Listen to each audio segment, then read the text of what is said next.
Saudara, di saat koruptor kasus mega korupsi dibebaskan bersyarat, rakyat belum bisa bebas dari belenggu wacana kenaikan pajak.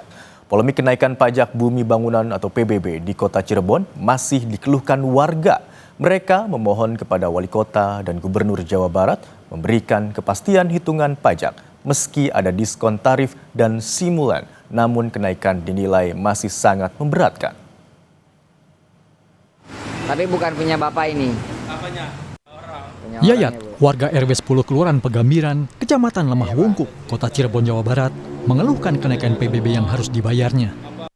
Bagi tukang las ini, nilai pajak bumi dan bangunan yang ditetapkan pemerintah terhadap bangunan rumahnya sangat memberatkan. Upah Rp120.000 per hari untuk menafkahi istri dan 2 anaknya masih belum cukup untuk kebutuhan harian dan bulanan yang mendadak.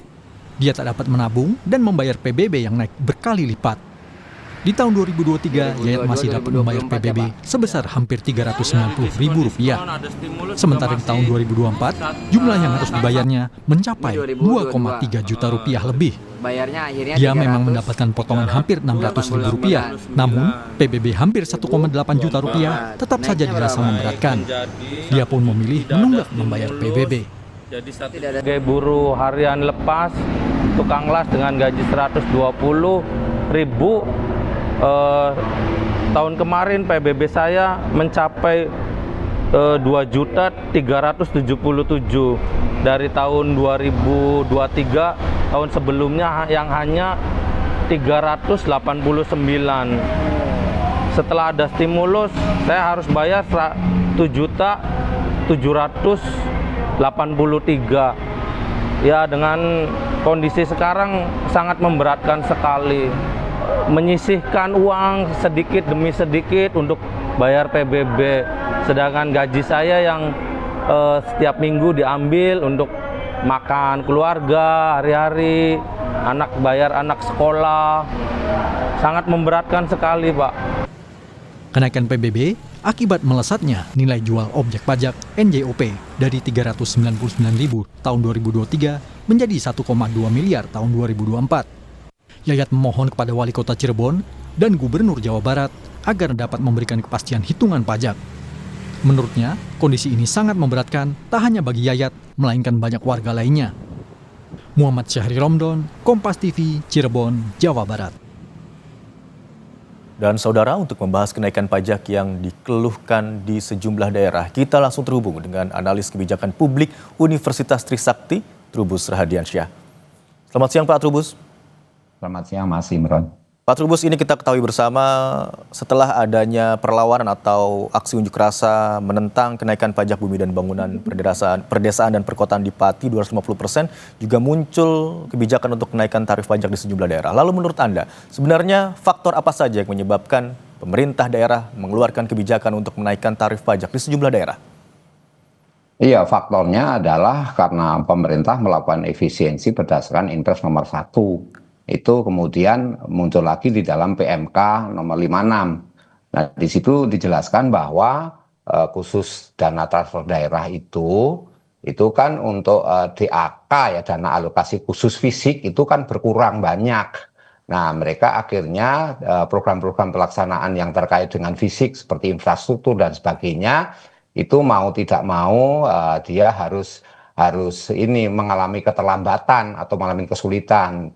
Yang kedua juga misalnya ada larangan di situ untuk menyelenggarakan kegiatan-kegiatan pemerintah yang kaitan dengan jasa, misalnya hotel nggak boleh menyelenggarakan rapat-rapat diselenggarakan di hotel, restoran. Nah, ini menyebabkan kemudian daerah-daerah ini yang selama ini dapat masukan dari hotel maupun restoran, ya otomatis dia berkurang banyak. Nah, disitulah kemudian para kepala daerah kemudian memikirkan mencari cara yang paling cepat untuk menutup anggaran-anggaran istilahnya APBD lah gitu ya, APBD-nya dengan menaikkan NJOP atau menaikkan pajak sesuai dengan kewenangannya, karena memang kenaikan pajak itu menjadi kewenangan pemerintah daerah sesuai Undang-Undang Nomor 23 itu, pemerintahan daerah. Nah, di situ masih menjadi dasar sehingga mereka melakukan itu.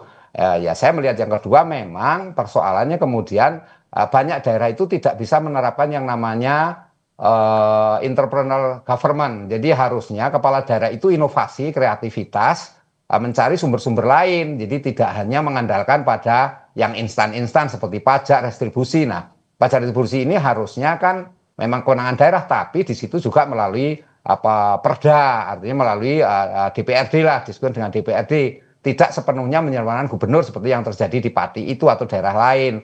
Nah inilah yang bupati lah, hanya kewenangan bupati, keluarnya perbu aja. Nah ini menurut saya memang harus ada semacam pembinaan juga dari Kemendagri, karena sesungguhnya kan itu ada di atas bupati, misalkan ada gubernur itu WPP, wakil pemerintah pusat di daerah, itu juga harus memantau, jangan kemudian seperti membiarkan dan akhirnya di Kemendagri sendiri ada Dirjen Bina Keuangan Daerah, itu juga harusnya ikut juga diajak konsultasi sebelum ada semacam kenaikan yang disepakati bersama. Jadi hal-hal seperti itu sepertinya daerah tidak melakukan. Yang terjadi kemudian adalah mereka karena tidak ada uang, uangnya minim dari transfer dan TKD lah, TKD khususnya adalah transfer untuk yang DAK ya, dana alokasi khusus itu, kemudian mereka menaikkan pajak sebagai satu-satunya cara yang dianggap paling ampuh, paling cepat gitu loh Mas. Baik, berarti bisa kami tarik kesimpulan bahwa kebijakan untuk menaikkan tarif pajak di sejumlah daerah ini dampaknya begitu besar ya Pak untuk pendapatan sebuah daerah? Iya, dampaknya sangat besar karena mereka kemudian pengelolaan fiskalnya kan mereka selama ini memang kurang berkemalan. Ini yang paling menderita sekali adalah daerah yang kategori otonomi ini Mas, otonomi yang sifatnya khusus ya, atau daerah-daerah yang tertinggal lah ya, atau daerah pemekaran baru. Itu akan berat sekali Mas, bagaimana menyesuaikan dengan kondisi yang sudah ditetapkan oleh pemerintah pusat melalui PMK nomor 56 itu, begitu Mas.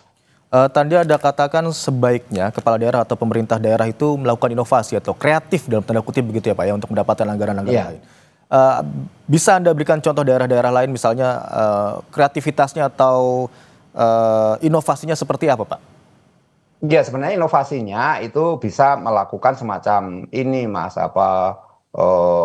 KPBU lah, kerjasama pemerintah badan usaha, atau melibatkan pihak-pihak swasta di situ ya. Jadi ada semacam, kalau teorinya ada semacam PPP, public private partnership lah seperti itu. Nah daerah-daerah lain ada banyak yang tidak menaikkan pajak kan, seperti di daerah Kota Surabaya misalnya, atau daerah lain juga banyak yang tidak menaikkan.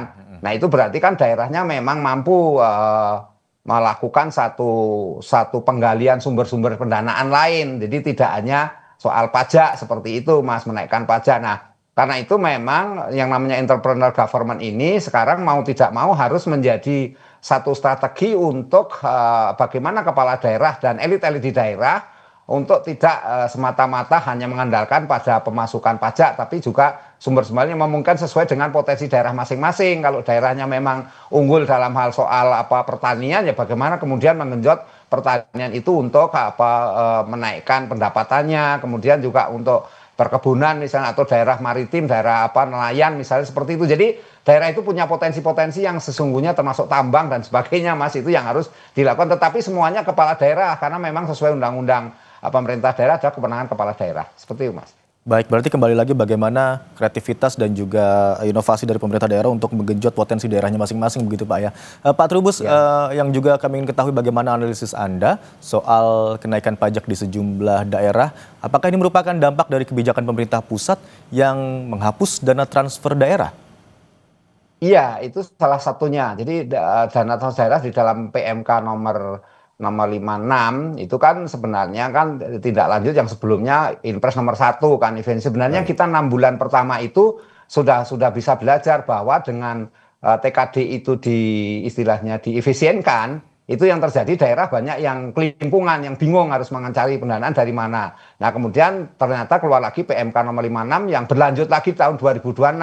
Nah ini menyebabkan daerah-daerah juga sungguh kebingungan karena apa? Karena efisiensi terhadap dana alokasi khusus ya, khusus fisik juga itu menyebabkan mereka daerah dihadapkan oleh kesulitan bagaimana kemudian untuk pembangunan yang sudah diprogramkan, dan di situ juga semua efisiensi itu akhirnya ditahan oleh pemerintah pusat Mas. Jadi segala sesuatunya pemerintah pusat yang menentukan. Nah ini yang menyebabkan juga daerah mau tidak mau harus secara ya memaksa lah kondisinya itu harus melakukan mencari sumber-sumber dengan cara menaikkan pajak itu. Dianggap itu yang paling praktis, paling efisien gitu Mas. Dan restribusi juga mereka banyak menaikkan juga begitu Mas. Baik, berarti sebenarnya masih banyak cara ya Pak ya dari pemerintah daerah untuk mendapatkan pendapatan bagi daerahnya masing-masing selain menentukan atau menerbitkan kebijakan untuk kenaikan tarif pajak. Terima kasih atas informasi atau pengetahuan yang Anda sampaikan di Kompas siang hari ini. Trubus Rahadiansyah, pengamat kebijakan publik Universitas Trisakti. Selamat siang.